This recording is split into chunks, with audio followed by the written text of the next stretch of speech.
আপনার চোখের সামনে বা স্কুলের ক্লাসরুমে ঝুলে থাকা মানচিত্রটি দেখে আপনি আজ পর্যন্ত বিশ্ব ভূগোলকে চিনে এসেছেন, ঠিক না? জানেন কি, সেই মানচিত্রটি আসলে সত্য নয়, বা আরও স্পষ্ট করে বললে ভৌগোলিক দিক থেকে এর 90% আকৃতিই সম্পূর্ণ ভুল। কথাটা শুনে হয়তো আপনার বিশ্বাস হচ্ছে না, মনে হতে পারে এটি কোনো মন গড়া কথা নয় তো। কিন্তু একটু ভেবে দেখুন তো, যে বিশাল আফ্রিকা মহাদেশে গোটা ইউরোপের মতো ডজন ডজন দেশ অনায়াসে আটে, সে আফ্রিকা মহাদেশকে কেন একটি ছোট্ট চ্যাপ্টা মানচিত্রে বরফে ঢাকা ছোট্ট দ্বীপ গ্রিনল্যান্ডের সমান দেখায়? বা রাশিয়া নামের দেশটি কি আসলে সমগ্র আফ্রিকার চেয়েও বড়, যেমনটা আমরা ম্যাপে দেখতে পাই? না, একদমই নয়। সত্যটা হচ্ছে, আমাদের ক্লাসরুমে বা কম্পিউটার স্ক্রিনে যে মানচিত্রটি দেখা যায় তা বাস্তবে পৃথিবীর সত্যিকারের ছবি নয়।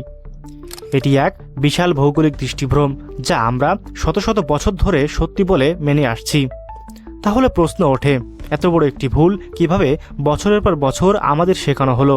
এর পেছনে কি কোনো উদ্দেশ্য ছিল, নাকি এটি বিজ্ঞান ও ভূগোলের কোনো বাধ্যবাধকতা?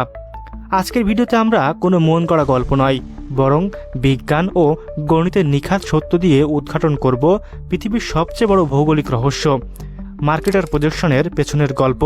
চলুন আসল সত্যটা উন্মোচন করা যাক। রহস্যের গভীরতায় যাওয়ার আগে আমাদের একটু পেছনে ফিরে তাকাতে হবে। শতাব্দীর পর শতাব্দী ধরে ভূগোলবিদ ও মানচিত্রকরদের সামনে একটা বিশাল চ্যালেঞ্জ ছিল। আমাদের এই পৃথিবীটা তো গোল, অনেকটা ফুটবলের মতো।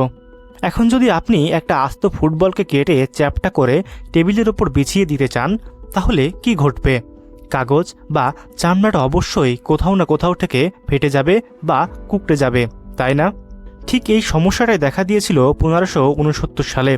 তখনকার সময়ে না ছিল স্যাটেলাইট, না ছিল মহাকাশযান। সমুদ্রের নাবিকরা যখন বিশাল সাগরে জাহাজ নিয়ে বের হতেন, তখন তাদের কেবল কম্পাস আর মানচিত্রের উপর নির্ভর করতে হতো। তখন জেরাডাস মার্কেটর নামের এক বেলজিয়ান ভূগোলবিদ ও মানচিত্রকর এগিয়ে এলেন। তিনি একটি গাণিতিক ফর্মুলা ও পদ্ধতি ব্যবহার করলেন, যাকে ভূগোলের ভাষায় বলা হয় মার্কেটর প্রজেকশন। মার্কেটরের মূল লক্ষ্য কিন্তু পৃথিবীর মহাদেশগুলোর সঠিক আকার বা সাইজ দেখানো ছিল না। তার আসল উদ্দেশ্য ছিল নাবিকদের পথ দেখানো। তিনি এমন একটি মানচিত্র তৈরি করেছিলেন যেখানে দিক বা দিক নির্দেশনা একদম সঠিক থাকে। একটি নির্দিষ্ট কোণ ধরে কম্পাস মেপে জাহাজের স্টিয়ারিং ধরে রাখলেই নাবিকরা কাঙ্ক্ষিত গন্তব্যে পৌঁছে যেতেন। আর এই নেভিগেশনের সুবিধা দিতে গিয়েই জন্ম নিল ইতিহাসের সবচেয়ে বড় ভৌগোলিক বিকৃতি। মার্কেটর প্রজেকশনে একটি সহজ গাণিতিক নিয়ম কাজ করে। বিষুবরেখার কাছাকাছি থাকা দেশগুলোকে তাদের আসল সাইজেই দেখায়, কিন্তু আপনি যত বিষুবরেখা থেকে উত্তর বা দক্ষিণ মেরুর দিকে এগোবেন, মানচিত্রের সেই দেশগুলো তত বেশি চ্যাপ্টা হতে হতে বিশাল আকারের মনে হবে। এখন চলুন কিছু বাস্তব উদাহরণ দিয়ে বিষয়টি পানির মতো পরিষ্কার করা যাক। আপনি যদি একটি প্রচারিত ফ্ল্যাট ম্যাপের দিকে তাকান, দেখবেন গ্রিনল্যান্ড নামের বিশাল সাদা বরফের দ্বীপটিকে প্রায় আফ্রিকা মহাদেশের সমান দেখায়। কিন্তু বাস্তব ঘটনা কি জানেন? বাস্তবে আফ্রিকা মহাদেশ গ্রিনল্যান্ডের চেয়ে 1 বা 2 গুণ নয়, প্রায় 14 গুণ বড়। হ্যাঁ, আপনি ঠিক শুনেছেন, 14 গুণ। কিন্তু মার্কেটর ম্যাপে মেরুর কাছে থাকার কারণে গ্রিনল্যান্ডকে কৃত্রিমভাবে এত বিশাল করে ফুটিয়ে তোলা হয়েছে। আরেকটি উদাহরণ দেওয়া যাক। আমরা ম্যাপ দেখলে মনে করি রাশিয়া বুঝি পৃথিবীর প্রায় 1/3 জায়গা দখল করে আছে এবং তা আফ্রিকার চেয়ে বহুগুণ বড়।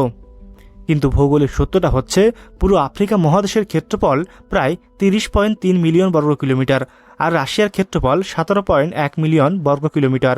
অর্থাৎ পুরো আফ্রিকা মহাদেশ রাশিয়ার চেয়েও প্রায় দ্বিগুণ বড়। অথচ ম্যাপের বিকৃতির কারণে রাশিয়াকে দেখে মনে হয় বিশাল একটি দানবীয় দেশ। একই ঘটনা ঘটে কানাডা, মার্কিন যুক্তরাষ্ট্র এবং সমগ্র ইউরোপের ক্ষেত্রেও। বিষুবরেখার কাছে অবস্থিত আমাদের এশিয়া, আফ্রিকা ও দক্ষিণ আমেরিকার দেশগুলোকে চ্যাপ্টা ম্যাপে তাদের আসল আকারের চেয়েও অনেক ছোট দেখায়। অন্যদিকে উত্তর মেরুর দিকে উন্নত দেশগুলোকে দেখায় বিশাল ও প্রভাবশালী। তাহলে কি আমরা বলতে পারি এটি কোনো গভীর ষড়যন্ত্র ছিল? না, বিজ্ঞানীরা বা ভূগোলবিদরা বলেছেন বিষয়টি মোটেও কোনো রাজনৈতিক ষড়যন্ত্র ছিল না।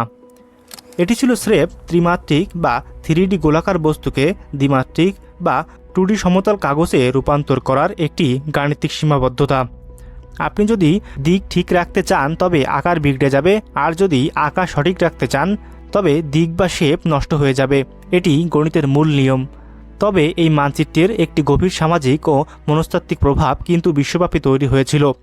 শত শত বছর ধরে যখন শিক্ষার্থীরা ক্লাসরুমে এই মানচিত্র দেখেছে, তখন তাদের অবচেতন মনে ধারণা জন্মেছে যে উত্তর গোলার্ধের দেশগুলো বুঝি আয়তনে অনেক বড় ও শক্তিশালী, আর দক্ষিণ গোলার্ধের দেশগুলো ক্ষুদ্র।